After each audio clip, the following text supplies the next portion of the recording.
এই জায়গাটা আমার স্মৃতিধারিত জায়গা। এই জায়গায় আমি অল্টনে চাকরি করছি, এই জায়গায় অনেক ঘুরছি বেড়াচ্ছি থাকছি।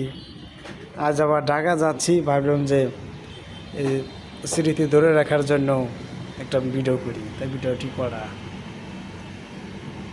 এই ভিডিও দেখলে মনে হবে যে আমি অল্টনে চাকরি করছি। এই যে অল্টন কোম্পানি সামনে,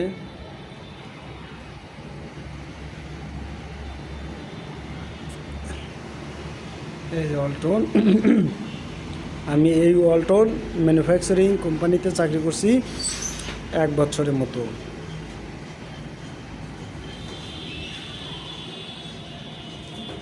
ওয়ালটন এই জায়গাটা অনেক ভালো লাগছে, থাকছি ঘুরছি বেড়াইছি, ভালো লাগার মতোই একটা জায়গা। আর এই মসজিদে নামাজ পড়িয়েছি বারুইপাড়া, আর এই ওভার ব্রিজের সময় কাটাইছি। এটা মার্কেট, এই ব্যাংকে যা কাজ